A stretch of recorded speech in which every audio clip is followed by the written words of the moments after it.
Hablemos de algo distinto con Leopoldo Monterrey, autor de la novela Con amigos como tú. Amigos conocidos y amigos por conocer, hablemos de algo distinto. Hablemos de la pluma de garza blanca y del salitre. ¿Por qué combinar esos dos productos? ¿Qué tienen en común? Pues miren, fueron dos oro blanco en su momento. Productos que generaron grandes fortunas. Muchas familias se enriquecieron con esto, países cambiaron su economía por la exportación de esos dos productos, pero fue un periodo corto de tiempo. Hablemos primero de las plumas de garza. Las plumas de garza afectaron la economía venezolana, mi primera patria, porque cuando en Europa, en la Belle Époque, se pusieron de moda los sombreros de pluma de las damas, hubo una demanda de plumas tal que en Venezuela, los llanos venezolanos, que eran famosos por sus garzas, empezaron a exportar garzas. Los ganaderos que producían carnes y cuero, y que era el mayor producto de exportación de Venezuela en aquel entonces, porque el petróleo todavía no se estaba explotando, dejaron de ser ganaderos para ser cazadores.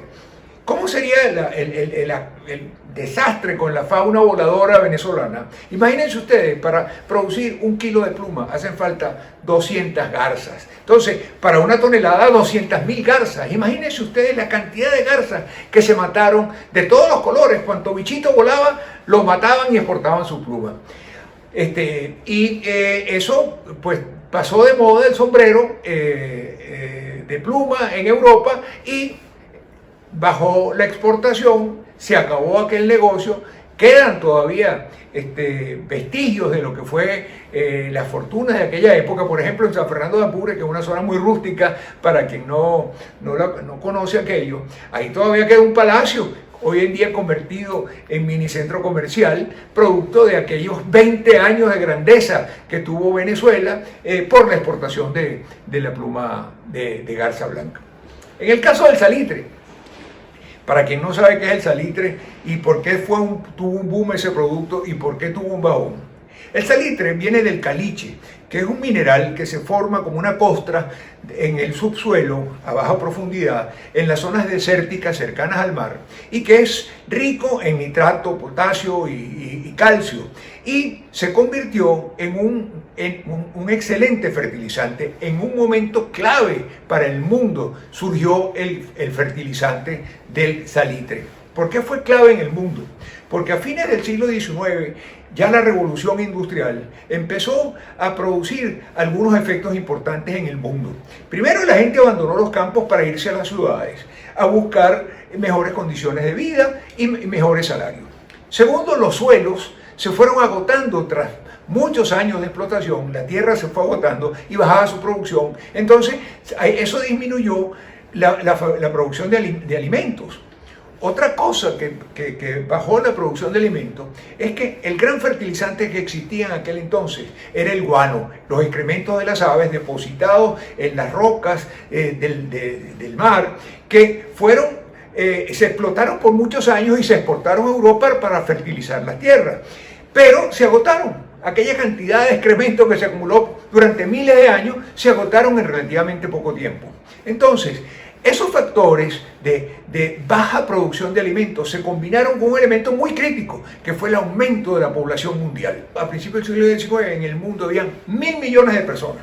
A fines del siglo XIX habían 2.000 millones de personas. O sea, que en 100 años se duplicó la población que se había generado, que se había producido durante muchísimos miles de años, ¿no? Entonces, eso generó una crisis tal que cuando se descubrió este salitre milagroso que se podía utilizar para aumentar la producción agrícola, trajo una gran fortuna para el país que tenía en ese momento el control del salitre, que era Chile, mi segunda patria.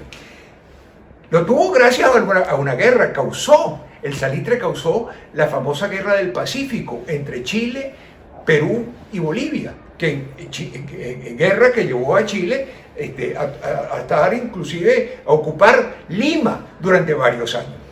Pues ese salitre, la explotación de ese salitre, cambió la economía en Chile. La economía chilena también era una economía agrícola. Las grandes casas estaban en los señores ricos, una especie de señores feudales de la época, que tenían sus grandes casas en el campo. En la ciudad de Santiago tenían pequeñas casas donde iban, porque iban a Santiago a hacer negocio. El boom del salitre creó una nueva generación de ricos que convirtió el país, convirtió la ciudad de Santiago construyendo grandes palacios.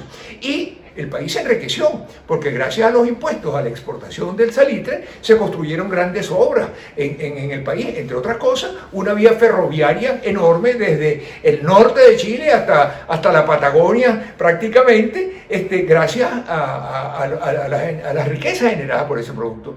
Pero también ese producto tuvo su fin, así como en el caso de las plumas, fue el hecho de que las plumas pasaron de moda, los sombreros de pluma. En el caso del salitre, los alemanes inventaron un salitre artificial.